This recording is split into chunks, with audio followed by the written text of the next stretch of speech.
This video is for section 4.3, Algebra 2A, and it's the second part of section 4.3 where we're using synthetic division, but we're going to have remainders. In the first video, our remainders were always 0, and this one they won't be, so it's really just figuring out how you document a remainder.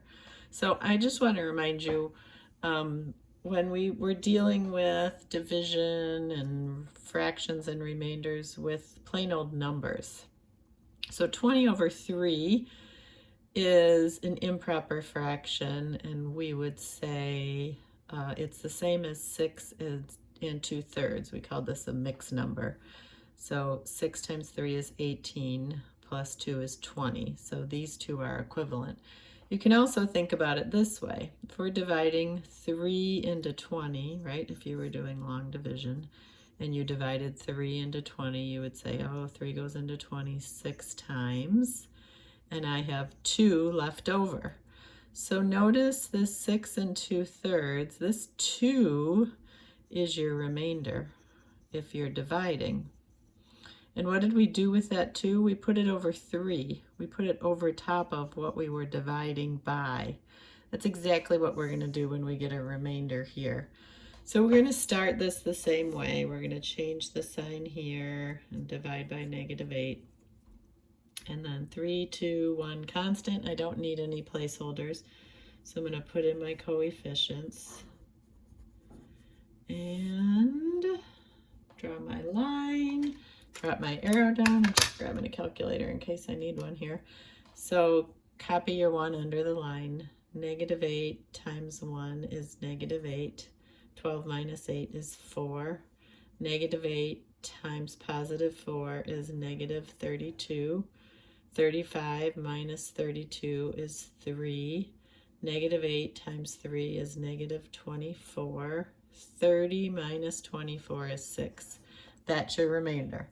Remember that last number on the right is always your remainder. That's why I put it in that box.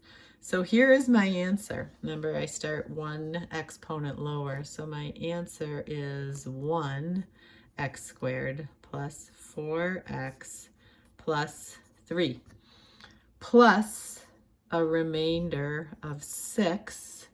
And what did I divide by? I divided by x plus 8. So I'm going to put my remainder plus 6, just like this, but then to identify it as a remainder, I'm going to turn it into a fraction, and in my denominator, I'm going to put what I was dividing by. Just like this. 20 divided by 3 is 6, with a remainder of 2. Put it over 3, what we were dividing by. Same thing we're doing here. Okay, let's do another one. 3, 2, 1 constant. Okay, don't need a placeholder. Switch the sign before I put it in my box here. -5 becomes +5. Copy your coefficients. Draw your line, draw your arrow, copy your 2 below the line, start your multiply and add. 5 times 2 is 10. 4 plus 10 is 14. 5 times 14 is 70. 70 minus 32 is 38. It's going to be positive. I have more positives than negatives. 38 times 5 is 190. Whew, that's a big remainder. 190 plus -8 is 182. I just want to make sure I did that right. 5 times 2 is 10. 10 plus 4 is 14. 5 times 14 is 70. 70 minus 32 is 38. 5 times 38 is 190. 190 plus -8 is 182. Okay, so this is my remainder. It's big. That's okay. Remember, my first variable I'm going to add in is going to be x squared. So this is going to be 2x squared plus 14x plus 38 plus 182 is a remainder. So I'm going to put it over top x minus 5. Okay, so same exact thing. It's just that we're not going to get a 0 in this box. We're going to get a remainder. We're going to turn it into a fraction and put it over top of what we're dividing by. So this one is also going to have a remainder. we're going to put it over top the x plus 7. So change your sign here. We want to put -7 in our box. 3, 2, 1 constant. Okay, so I can go ahead and put in my coefficients. I don't need a placeholder.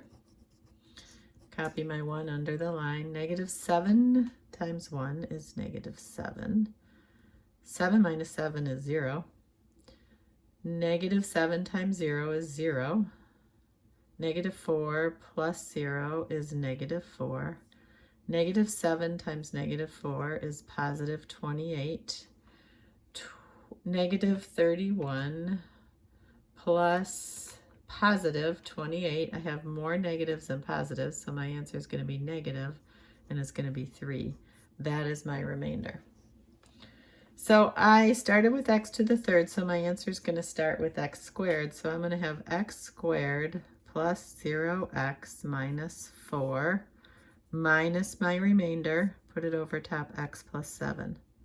Now this, anything times 0 is 0, so I need to simplify that one step. I can't leave that 0x there. So this is going to be x squared. This all becomes 0, so that's gone, minus 4 minus 3 over x plus 7. All right, so that is how you handle remainders.